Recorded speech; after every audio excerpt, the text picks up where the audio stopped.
आज हम बात करेंगे एक फाइनेंस सेक्टर के स्टॉक से related. Let's start this video.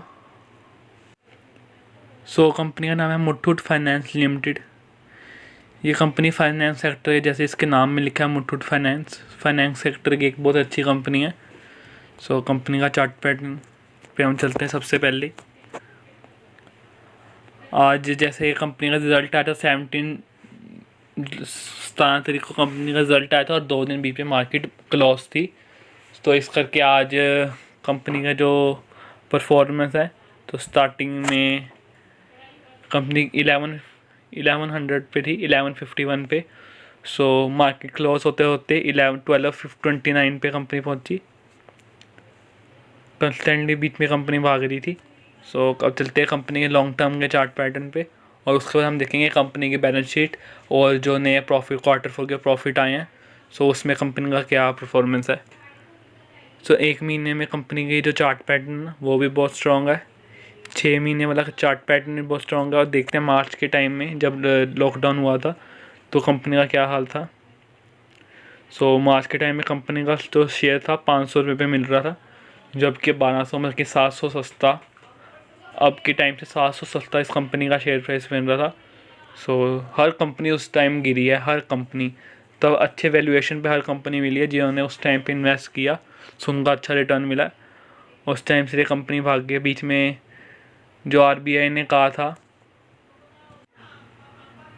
मोटे से रिलेटेड, और RBI का सर्कुलर आया था, उस टाइम ये कंपनी के अंदर एक डाउनफॉल हल्का सा चला था। और उसके बाद कंपनी का चार्ट पैटर्न तकरीबन महीने तक एक स्टेबल 20 से 25 दिन तक एक स्टेबल पोजीशन में चल रहा था। तो ये उस टाइम है, ये वो टाइम है जब मोटरेज से रिलेटेड खबर आई थी और उसके बाद कंपनी लगातार भाग रही है। मोटरेज की खबर 2 टाइम आई है कि एक बार RBI ने कम कर दिया था, उसके बाद दोबारा फिर से कम कर दिया था।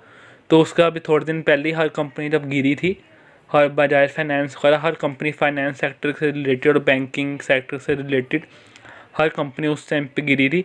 तो ये वो वाला टाइम है, तब कंपनी 1000 के करीब चल रही थी। मोटरेज सही होने के बाद सारी कंपनियां बजाज फाइनेंस सारे दोबारा अपने ट्रैक पे आ गई हैं।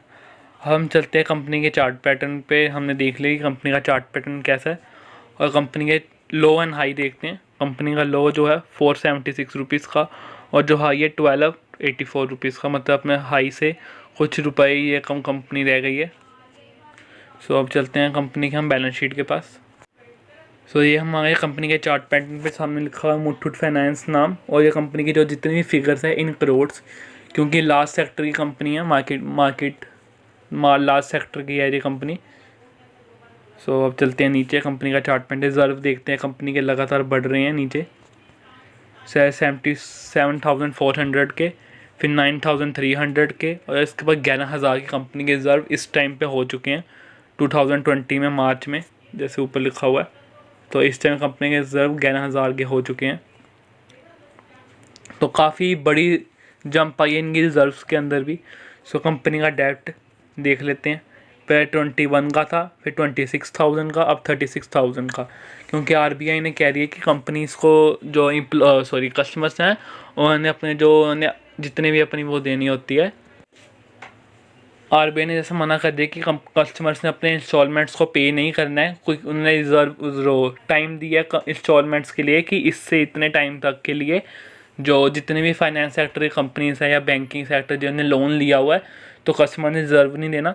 उसका जो कंपनी का डेट है वो बढ़ गया, क्योंकि इन्होंने तो लोगों को लोन दे दिया हुआ है, तो इनके लिए तो वो उधारी अब तो इनका तो ऊपर कर्जा ही है ना, क्योंकि उन्होंने आगे दे दिया है, इनको अभी नहीं आया हुआ।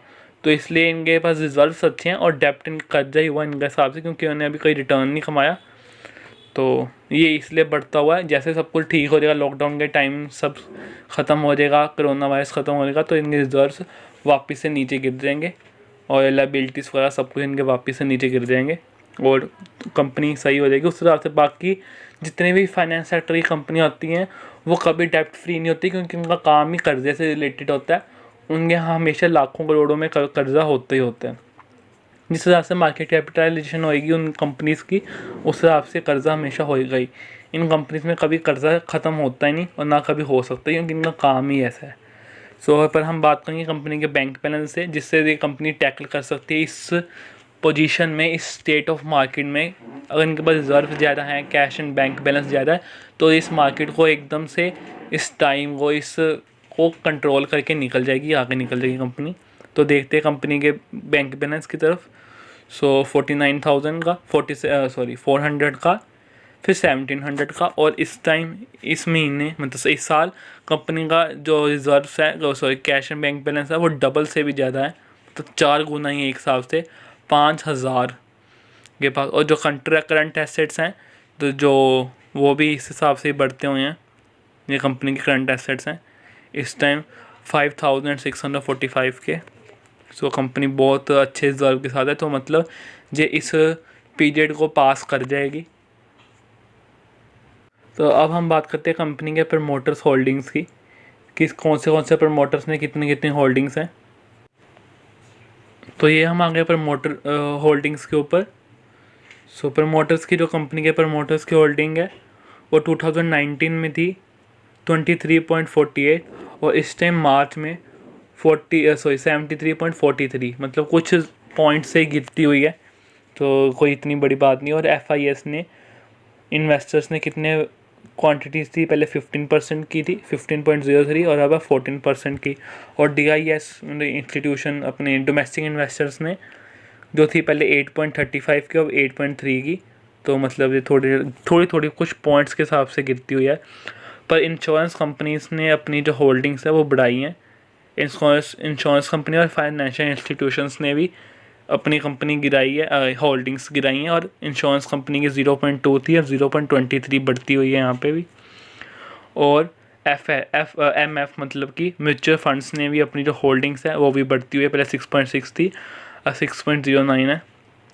सो अब आते नीचे DIS के पास, तो वो भी बढ़ती हुई है, यहाँ पे देख सकते हैं जैसे। और अदर इंस्टीट्यूशन इन्वेस्टर्स नीचे जैसे लिखी हुई है, पहले 3.23 और अब 3.91 की होती है। तो मतलब कंपनी के प्रमोटर होल्डिंग और सारी को सब चीज़ों को देखते हैं, होल्डिंग्स के रिलेटेड सब कुछ देखते हैं, तो ये भी चीज़ इस कंपनी की बहुत अच्छी है। हम चलते हैं NSE के चार्ट वेबसाइट पे और देखते हैं कंपनी का ट्रेडिंग सेशन में क्या हाल हुआ है। तो अब हम आ गए NSE की वेबसाइट पे, ऑफिशियल वेबसाइट पे NSE के ऊपर लिखी हुई जैसे। और ये मुथूट फाइनेंस का स्टॉक, ये सिंबल कंपनी का सब कुछ। सो कंपनी का हाई लो यहाँ पे लिखा हुआ है जैसे, दोबारा से हम देखते हैं 1200 का और 476 का हाई लो है। कंपनी का ट्रेडिंग सेशन में क्या हाल हुआ है, 24% की होल्डिंग्स उठाई हैं कंपनी में। ये देखो 24.27% की होल्डिंग है, और तकरीबन 51 लाख की कंपनी में ट्रेडिंग हुई है। टोटल ट्रेडिंग जो है 51 लाख में से 24% की जो है वो लोगों ने होल्डिंग्स उठाई हैं। और हम चलते हैं अब कंपनी की प्रमोटर होल्डिंग्स पे, फाइनेंशियल रिजल्ट की तरफ। सो ये कंपनी का रिजल्ट जो है अपडेट हो चुका है मार्च में, देखा यहाँ पे लिखा हुआ है। तो Q3 का, Q4 की हम आगे जाके बात करेंगे। सो पिछले साल कंपनी के जो प्रॉफिट थे, मतलब जो कंपनी की रिजल्ट्स आए थे 2.30 और इस टाइम 2.40, मतलब यहाँ पे भी जंप होती हुई। और नीचे चलती हैं प्रॉफिट एंड लॉस की तरफ, जो हमें सबसे पहले देखना होता है। एक मिनट, सो कंपनी की प्रॉफिट एंड लॉस की तरफ देखते हैं, वो भी जंप में ही है। पहले 80 की थी, अब 81 की हो गई है। 1000 करोड़ का ये प्रॉफिट है। अगर ब्रैकेट्स में होता है तो मतलब ये कंपनी को लॉस हुआ है, ये कंपनी को प्रॉफिट हुआ है। चलते हैं नीचे कंपनी के डिविडेंड की तरफ। कंपनी साल में 2 बार डिविडेंड देती है और अच्छा खासा डिविडेंड देने वाली कंपनी है। हर साल एक बार डिविडेंड देती है और अच्छा खासा देती है।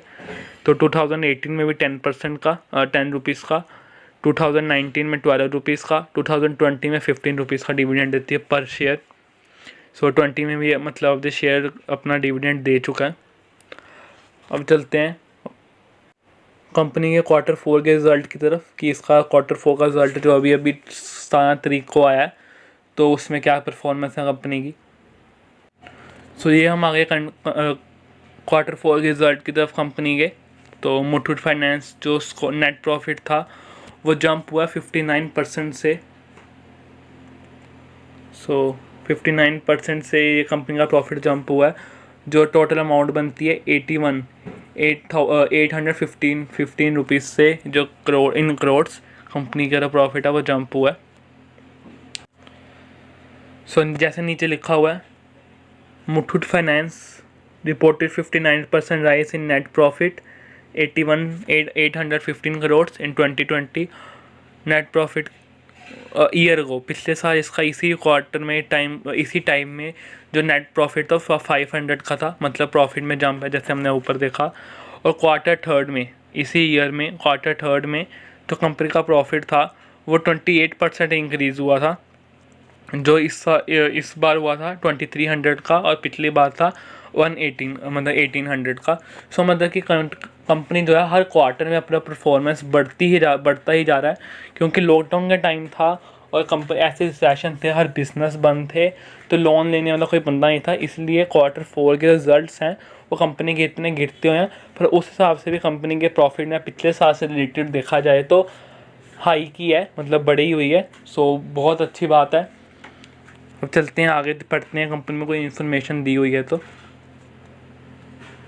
सो ऐसा जो कुछ पढ़ने वाला इस कंपनी में नहीं है। पिछले कुछ दिनों से इस कंपनी में हाइक इसलिए बना हुआ था क्योंकि जो बोर्ड ऑफ डायरेक्टर की मीटिंग हुई थी उससे पहले उन्होंने कहा था कि जो हम कंपनी का जो है वो हम स्टॉक को स्प्लिट कर देंगे, उससे स्टॉक स्प्लिट और या फिर बोनस मिल जाएगा। उससे क्या होता है, जो कंपनी का जो करंट ट्रेड प्राइस होता है जिस हिसाब से उन्हें स्टॉक को स्प्लिट करना होता है, जिस रेशो में, अगर 1:1 में करना है या 1:2 में करना है, तो अगर कंपनी का स्टॉक 1000 रुपये का है तो सिर्फ उसका प्राइस 500 रह जाता है। और अगर आपके पास एक स्टॉक है तो एक स्टॉक 2 स्टॉक बन जाते हैं, मतलब आधा ही हो जाता है एक हिसाब से, तो उसका प्रॉफिट होता है लॉन्ग टर्म के लिए।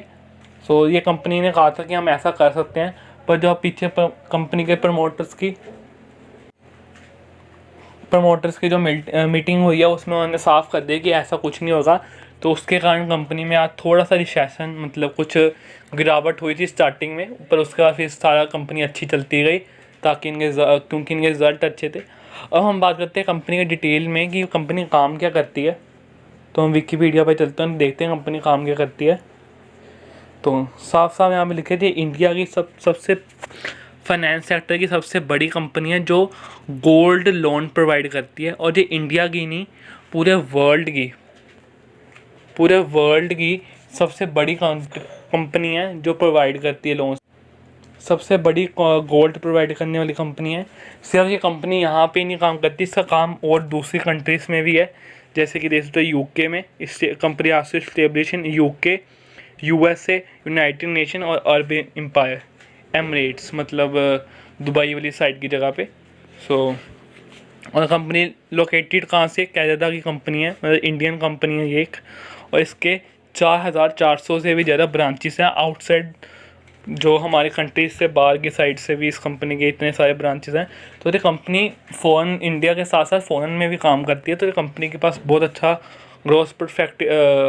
ग्रोथ भी है, और ये कंपनी वैसे ही बहुत अच्छी, जिस हिसाब से हमने इसकी बैलेंस शीट देखी और गोल्ड से रिलेटेड है। इस टाइम गोल्ड की जो प्राइस है वो सब ऑल टाइम हाई पे चल रहे हैं, तो उसका बहुत अच्छा इफेक्ट इस कंपनी के शेयर प्राइस पे भी और इनके बिजनेस पे भी पड़ेगा, क्योंकि कंपनी के लोन जो लेने वाले लोग होते हैं वो और ज़्यादा लोन लेंगे, क्योंकि अमाउंट जो है गोल्ड का वो बढ़ जाएगा, तो लोन का अमाउंट भी बढ़ जाएगा, उसका जितना अमाउंट बढ़ेगा उस हिसाब से इंटरेस्ट लेंगे और एट दी एंड प्रॉफिट इनका ही बढ़ेगा, और जो फ़ायदा है वो शेयर होल्डर्स को भी होएगा। वीडियो क्लोज करने से पहले देख लेते हैं कि हाँ कंपनी कहाँ पे लोकेटेड और कौन कौन इसके चेयरपर्सन्स हैं और कितने एम्प्लॉयज़ यहाँ पे काम करते हैं।